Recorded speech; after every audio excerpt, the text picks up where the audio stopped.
I want to say I'm just so grateful to get the invitation to come back and speak again. We've been together, you and I, through many of these conferences for the Divine Mercy, and I'm glad to be back to speak again. And I want to once again thank my friends in the Marian Fathers and Brothers. Some of you may remember that when I was just a kid, maybe 4th, 5th grade, 6th grade, I used to go up to Stockbridge as a camper. And I was, even then, so moved by the devotion of the priests and brothers of the Marian community. And they continue to be the people who have kept, through all these years, many years ago since I was a camper, the great cause of the Divine Mercy, the cause of St. Faustina alive. Obviously, we celebrate Father Seraphim in a particular way, but would you join me in a huge round for the Marian Fathers and Brothers?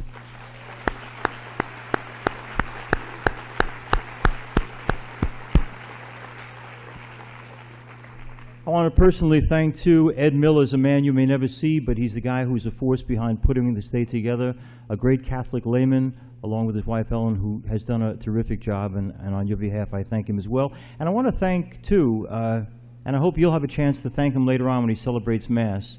A leader leads, and I tell you that because certainly through our darkest days over the past 15 years in the Church, one of the problems we've had sometimes in terms of the scandals is that leaders who should have known better didn't. And I mention that because someone who has, in New York, demonstrated he truly is a leader is your celebrant today, Cardinal Timothy Dolan, and especially this week.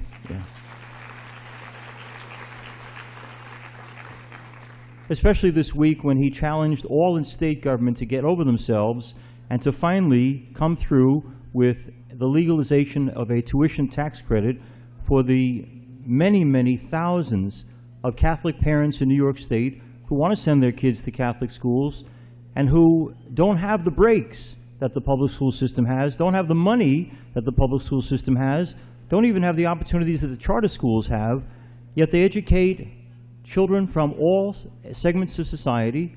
They do it beautifully. They do it on less money with incredibly devoted teachers.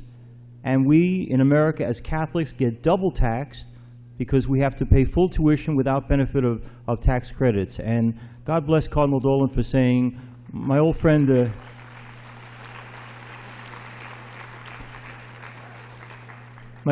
film director Frank Capra used to say, you got to call hooey to be hooey.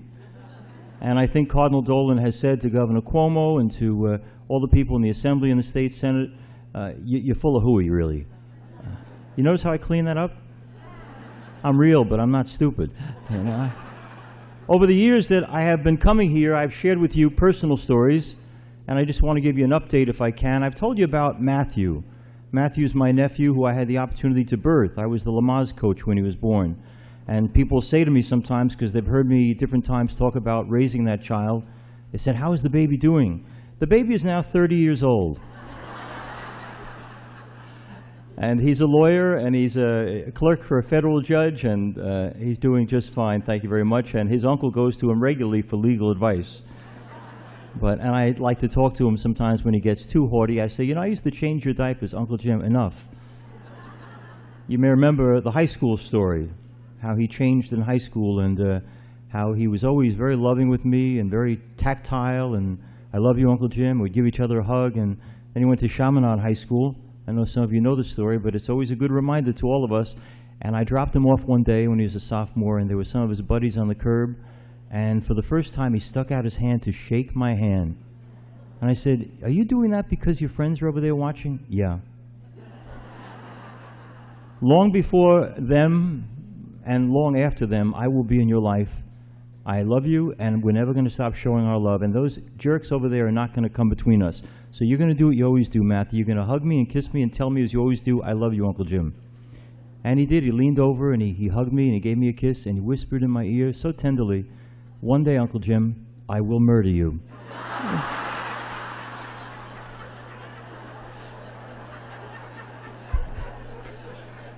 So Matthew's doing fine. I also mentioned to you in the past that it's my privilege in my parish on Long Island that I counsel people at 6, 7, and 8 o'clock at night. Then by around 9, I go over to my sister's house, and every night I get to put my sainted Irish Catholic mother to bed, who is 93.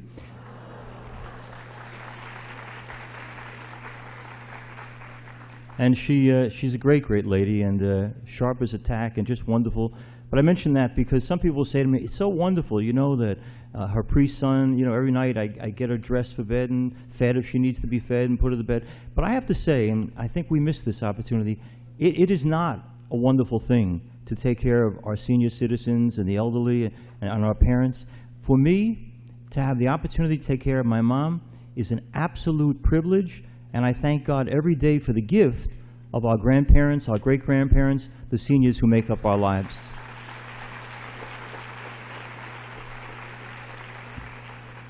She's in a wheelchair, and she said, you know, I'm sorry that I can't always get to church. I watch it on TV, but I wish that, you know, I could come to your masses. And I said, Mom, you can go on closeencountertv.com. She doesn't do the internet. Okay, I have to do commercials, too. In that room where they have books, More of Life and Love, with a picture of me that's a few years old. But please come. What's interesting is the introduction here is written by a guy named Jonathan Jackson, an actor who some of you may know if you watch that TV show Nashville, because he's one of the stars of Nashville. But since he wrote this introduction, I'm happy to say that Jonathan and his wife and 3 children have come into the church. So that's a wonderful thing.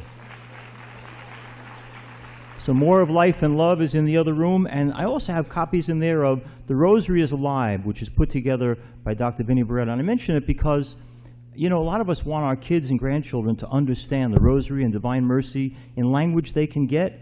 And that's what this book does. And Dr. Vinnie, in his kindness, has also made it possible that in picking up a copy of this book, it supports the radio ministry that I've been doing for so many years.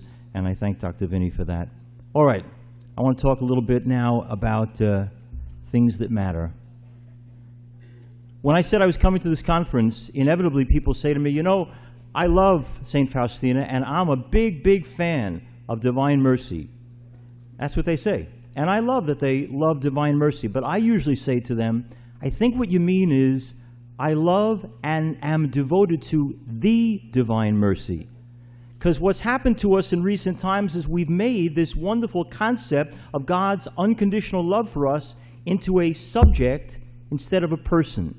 It's not Divine Mercy as this great, great product that we're sharing today, but we are here to celebrate the Divine Mercy, who is Jesus Christ. And I never want us to move so far away from an understanding of Divine Mercy as mediation with, embodiment in Jesus Christ that we forget.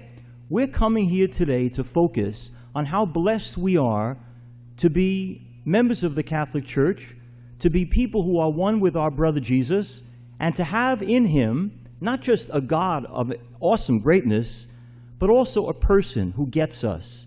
A person who understands, someone who's walked in our shoes, someone who, as St. Paul says in Hebrews, isn't up in the sky not getting what we struggle with, but who understands our struggle because he has walked in our shoes. It is not Divine Mercy. It is the Divine Mercy, the person of Jesus Christ. And happily for you and me, we are living in the best of times, believe it or not, in that we have, leading us at this point, someone who to me is the very embodiment of the Divine Mercy. And that would be Pope Francis.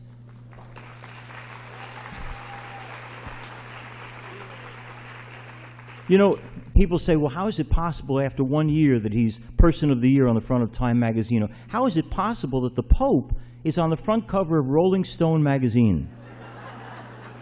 Which I happen to know on inside information the Pope doesn't read. But I mention that to you because what he's done, whether the world realizes it or not, they say he's so human, he's reaching out to people, he's so open to. What he is an image of, an embodiment of the Divine Mercy. What you're seeing Pope Francis do is answer the question, what would Jesus do? And then he does it. It's really not all that complicated. What you love in Pope Francis is what you love in the Divine Mercy. But let's give some examples of what we're talking about. Where do we see it best embodied? Many of you know the stories, but bear with me. Pope Francis, you know, actually amazingly reads mail, which apparently not every pope has done. He reads mail and he gets a letter from a woman who's been involved, she thinks, with the man of her dreams until she gets pregnant. And then he tells her, oh, by the way, I have a wife and children someplace else. I'm out of here. Now, she considers whether or not she wants to terminate the pregnancy and decides, no, it'll be tough. I'm not a young woman, but I'm going to have this baby. But I live in a parish where the pastor can be kind of tough. He may not baptize me because I've had this child out of wedlock. My baby may not get baptized. She writes this to the Pope and says, look, all I'm asking is just pray for me. The embodiment of the divine mercy, who is Francis, calls her. Imagine getting that phone call. I'm waiting, you know. Frank, I thought you'd never call. Can I call you Frank? Just kidding. But he says to her, as you know so beautifully, I want to support you in your decision to have this baby. And if you're worried about who's going to baptize the baby, I will gladly and happily baptize this baby. Is that not what the divine mercy would do? Is that not what Jesus would do? How about this one? You know, every pope meets with the disabled, the handicapped, especially challenged. But you need to go online to the YouTube session of the Pope meeting with over 400 people who are disabled. Now, he must have caused the schedule of the Vatican schedulers absolute havoc, because he stayed for hours, and he didn't just do a generic blessing and touch a couple of people for photo opportunities, but every single person at that audience who was disabled was personally embraced by him. Some of them looking, as you know, horrific because of the burdens they carry, and he hugged and kissed them unafraid, because that's what Jesus would do. If you ever have a chance to read Nico Kazantzakis' book on St. Francis, there's a powerful section where Francis, who loves everybody, St. Francis of Assisi, has a real hard time with lepers. He just can't even be in their presence. It gets him so physically ill. But the Lord says to him, Francis, until you can embrace the persons who are hardest to love, you cannot be my disciple.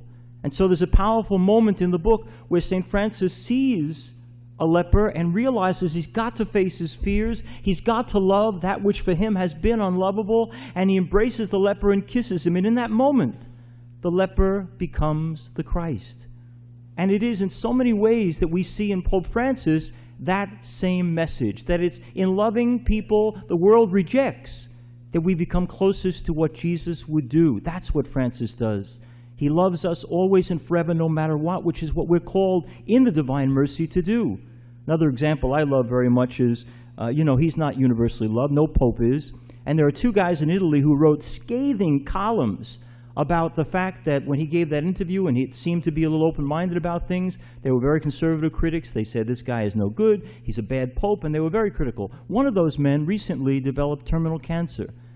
And who was on the phone when he heard the next day about Pope Francis to say, we have our disagreements, I read your column about me, but I pray for you and I love you and I'm going to be with you till the end. To love the people who have hurt you, the people who have been critical of you, the people who betrayed you, the people who have let you down. Is that not, too, the very embodiment of the divine mercy? I'll give you an example from my own life of something practical about this. I have many kinds of guests in the radio studio in New York.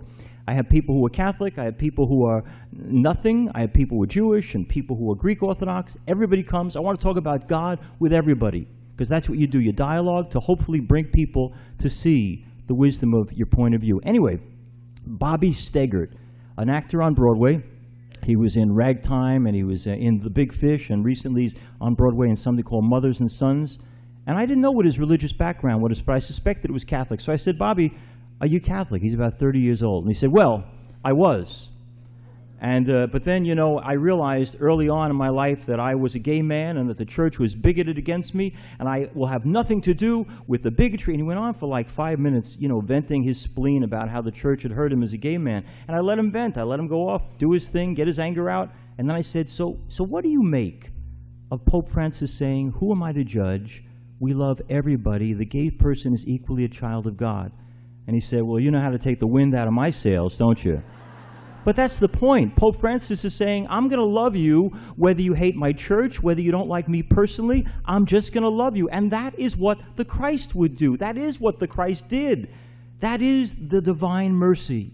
To love not just the easy ones, but to love the tough ones. You have people in your lives. If I asked you individually right now, who's got somebody they find tough to love, somebody it's not easy to be around, someone who's broken your heart, who's betrayed you, who's been mean-spirited about you behind your back, you all know people like that. And you are called on by the divine mercy to say, hey, I'm hanging from a cross with nails through my arms. And I say, Father, forgive them. And don't tell me it's because I'm God, because I'm also human. and this hurts. But if I can do it, you can do it too. I show you by my doing it that you can do it. That we have within our human person the capacity not only to withstand pain, but to love even those who have caused us this pain. How does Jesus demonstrate that divine mercy? So many ways. How many times must I forgive? 70 times 70, which means always and forever, no matter what. Not easy to do. You know, when you're a priest, and I've been a priest now 33 years, it's an amazing thing to watch couples on their wedding day as they gaze longingly into each other's eyes, and they say, I, John, take you, Mary, to be my wife. I promise to be true to you in good times and in bad, in sickness and in health. I will love you and honor you all the days of my life. And then to sit with them 7 years later for counseling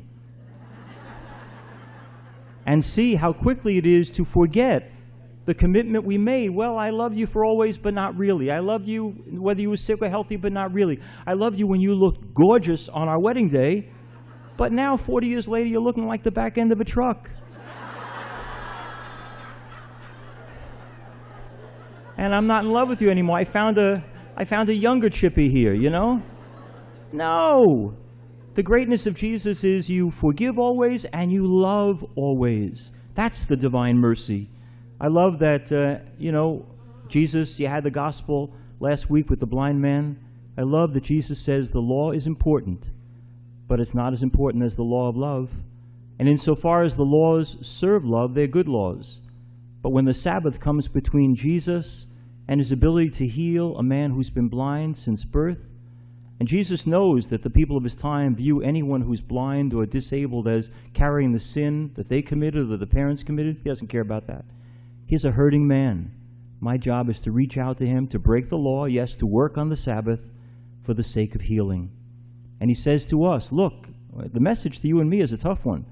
Many of us here in this auditorium are good, devoted Catholics. We obey all the laws. We do everything. We cross the T's. We dot the I's. But Jesus is saying through that story, it's not enough to do all the right things, to obey all the laws, unless we do it because of love. You stop at the stop sign on the corner, not because there may be a cop around to give you a ticket, but because, God forbid, I should go through that stop sign and hurt another. The law of love says the consideration for others is the paramount decision maker for me. You can do all the right things and maybe not get to the kingdom of heaven unless we do the right things because of love. He taught us that when he healed on the Sabbath. What else does he do? I love that recent story that you heard in the Gospels about Jesus with the Samaritan woman. Understand, first of all, as a Jewish man, you don't sit down and talk with women. And boy, have times changed. If you're a priest, you talk 90% of the time to women. But Jesus sits with the woman at the well, and not only that, she's a Samaritan, and Jews are institutionally prejudiced against Samaritans. You look down on them. They're second-class citizens. So a woman and a Samaritan, and what he's saying is, by doing that, I am confronting the bigotries of my time. To be one with the divine mercy is to confront the bigotries in you and me. Now, when I say to people, are you prejudiced? Are you a bigot? Most people right away say, nope, not me.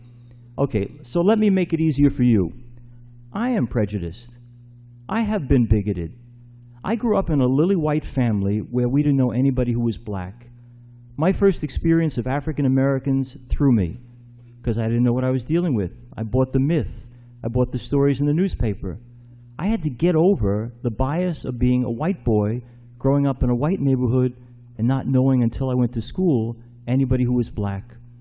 Well, how about this? Maybe this is something that you can relate to.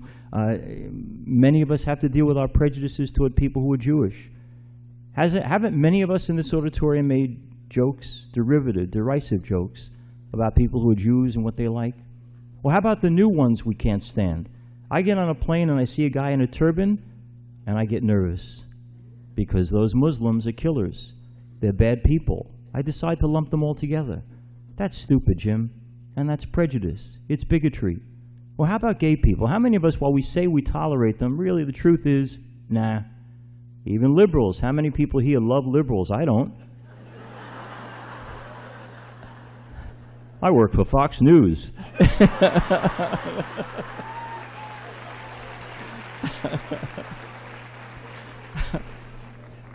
What I'm saying is the divine mercy says, I'm sitting with this Samaritan woman to face the prejudices that I, as a Jewish man, should have obeyed, but we're better than that.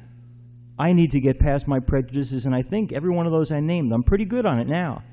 But you don't get better until you first name the prejudice, until you first say, this is a struggle for me. What's your prejudice? What's your bigotry? Can you confront it today and bring it to the sacrament of confession? I'm so glad Dr. Stackpole talked about that, because it's going to be something I want to talk about too. But let me just go on with Jesus and divine mercy. I think too, one of the things he's given us, and I hope you use it a lot, is the great gift of the divine mercy, which is the Eucharist. And here's where sometimes I get myself in trouble, but I don't care. I think the divine mercy as demonstrated through the Eucharist is for us all. Not because we need it, not because we deserve it, but because we need it. We go to communion, and you and I used to say the prayer, which we've altered a little bit, but it's the same prayer. O Lord, I am not worthy to receive you, but only say the word, and my soul shall be healed. The divine mercy knew we need to be fed. If you're not fed, you die. And so he gave us the gift of his body and blood. He gave it first to apostles who within 24 hours would deny him, run from him, betray him. Even Judas was invited to the supper, although he left to betray our Lord. What I'm saying is, I'm afraid in the church sometimes we get into this thing of, you better be good enough to receive the Eucharist. I'm not good enough, and you're probably not good enough. Who's good enough to receive in our person the body of the divine mercy? But that's the whole point. He comes to us not because we're good enough, but because we're not good enough, and we need his grace. The divine mercy is demonstrated in the fact that when those apostles were weak, stupid, fallible, sinful men, he came to them under the form of bread and wine. And you and I can also be weak and stupid and sinful, and he comes to us too. And are we deserving of it? Probably not. But communion isn't a gold star given to you because you're good. O Lord, I am not worthy that you should enter under my roof, but only say the word and I shall be healed. The divine mercy is to me especially made manifest every time I receive the Eucharist. And, which moves me, perfect segue, into confession. You know, some people like to believe that, that confession was created by some priest or bishop or pope who had nothing to do on a Saturday afternoon. Not true. Instituted by Jesus himself. I say to you, apostles, sinners that you are, if you forgive men's sins on earth, they are forgiven in heaven. If you do not forgive their sins on earth, neither are they forgiven in heaven. The sacrament is instituted by Jesus. Why don't we use it? It is a perfect meeting place to experience, to encounter the embodiment of the divine mercy, to know we are forgiven. Now, you have an opportunity today. You can walk away from it, but as Dr. Stackpole already told you, you have over 30 priests today. Some of them you'll never see again. You can tell them your worst secret. You'll never see them. I do clergy conferences around the country, and I say to the priests I'm talking to, you see me today, you'll never see me again. Dump it all on me. Tell me the worst of the worst. So use that opportunity today. Don't let some priest sit idle. And what do? You share with them the sins the church tells us we do in 4 ways. Sins of thought, word, deed, and omission. And get that all out today, all of it. Sins of thought. I never did anything wrong, but in my mind, I'm mean-spirited, I'm prejudiced, I'm small-minded, I'm jealous, I'm resentful, I hold a grudge. They're all sins of the mind. Jimmy Carter, good example. Have you ever had an affair with someone who wasn't your wife? No, but I have committed the sin because in my heart, I have thought about other women. We laughed at him, right? He didn't do anything wrong, but he did because in his mind, he gave it over to the internet or to what's on TV or to magazines. You can take your mind and make it a place where sin has a field day. Tell the priest that today. I've sinned in thought. Sin of word. We know some. I lie, I swear, I curse, I take God's name in vain. I got road rage. You know that's my thing. Right? I cut 4 of you off today. But how about this? Do you ever confess? Because I rarely hear it. I'm a gossip. I tell half stories about people. I say prejudiced things about other people because they're not my color or my culture or my ethnicity.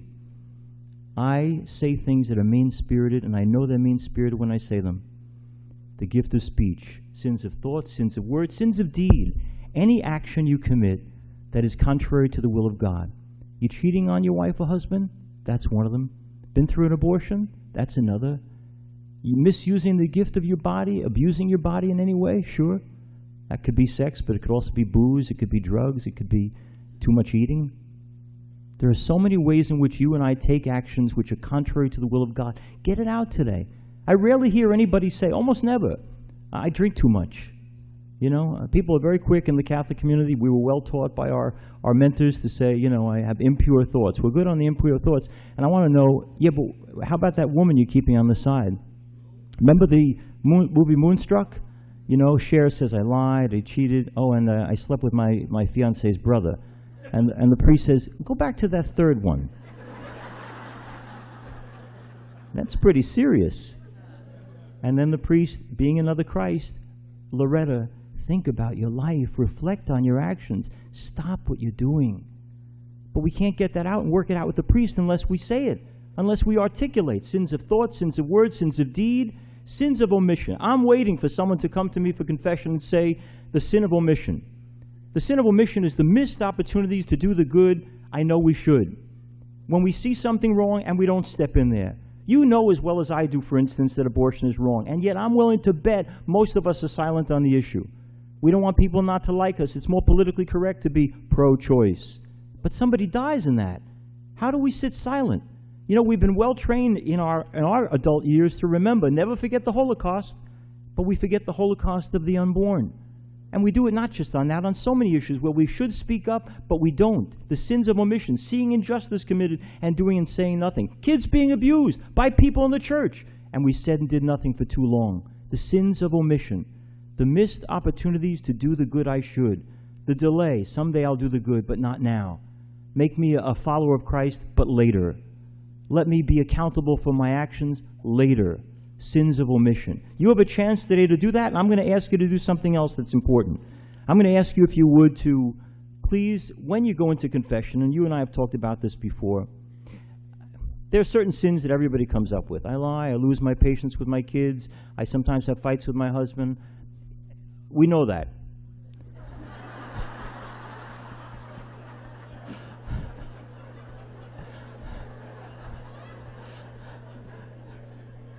If a married person doesn't tell me that or says, I never fight with my kids and my husband, I say, you need to come back on the line for confession again, you know? Just like the person has a perfect family. There are no such things. We are all imperfect. But I mention that to you because I would like you to today unlock the little closet door in the corner of your soul where you keep hidden that which is most serious. The thing you did years ago that you can't believe you did. The thing you've never told anyone before. And get rid of it. Purge your heart of that sin. Doesn't matter how embarrassing it is. There's nothing you're going to say we haven't heard before. There's nothing you're going to say that's beyond the mercy of God. So why not purge your heart of that so that you can leave this conference today a free person? So you can leave this conference today saying, it was the best conference ever. Oh, who are the speakers? Forget about the speakers. I had a chance to take something out of the back of my heart that I have kept in the dark for so long and to expose it to the light of the divine mercy, and to know that I am finally healed. And then, by the way, once it's healed, you got to forgive yourself. The other blasphemy we commit sometimes is the priest grants us absolution, but we go on beating up ourselves and beating up ourselves. Once you're forgiven, you are forgiven. You got to let it go. You've got to let it go and let God, in His infinite mercy and wisdom, truly heal you, because He does, if you let Him. Okay, so confession, I want to talk about that. And I want to talk finally with a story that I want to share with you. I like to share with you happy stories, so I'm going to do that now. About 25, 26 years ago, I was working in family ministry in the diocese, and often enough, women would come to me and they'd say, you know, I'm pregnant and I need help. I don't think I can have this baby. And so I would help to place the children for adoption. And I mention that because just this week, there was a girl years ago, wonderful girl named Terry, who came to me. She'd been through the experience of abortion multiple times. She was very open about it. But she was now pregnant again by another bad relationship. And she said, I can't do that again. I can't have another abortion. I know for sure what I'm supposed to do. I have to have this baby, but I also know my life well enough to know I am nobody's idea of a mother. Help me. And I did. I found a wonderful couple, James and Kathleen, and they were there to adopt little Jimmy when he was born. And I tell you that story because now, fast forward 24 years, and Terry lives out west, and she called me and she said, you're not going to believe what happened. My son is in a band. And I saw the advertisement, and I knew that was his band. The son I gave up 24 years ago is playing in my city. And she went to the concert, and she was convinced she was not going to go anywhere near him because it had no contact in all these years. But finally, the daughter she has now says, "Mom, that's your son. And yes, he loves his adopted mother and father, but he deserves to meet the woman who gave him life." And she went up with so much fear. She'd heard the horrible stories of, someone saying, "Well, I don't want any part of you. You're my past.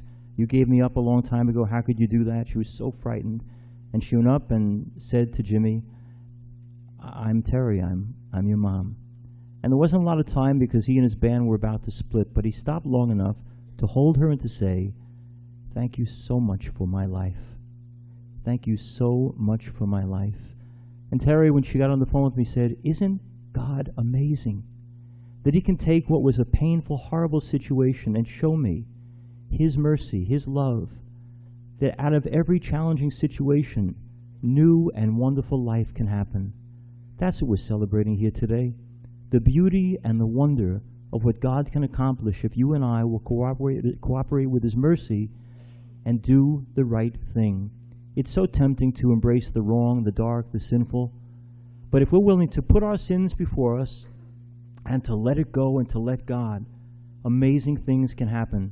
Like little Jimmy, no longer little, but grateful for a woman who didn't choose the darkness of abortion, but chose unselfishly to have him and then to give him to people who would love him. What a wonderful, wonderful gift it is. How evident is God's mercy when we choose the right way, when we banish our fears and go with God. I'm going to ask you when you go home today, first of all, when you have confession, I hope you'll go to confession. I'm going to make it easy on the priests. I'm going to give you a penance to do. And it's simply this. It's one you've heard me say before. From now until Easter Sunday, nothing comes out of your mouth unless it's good, kind, and loving. This is going to be a very quiet afternoon.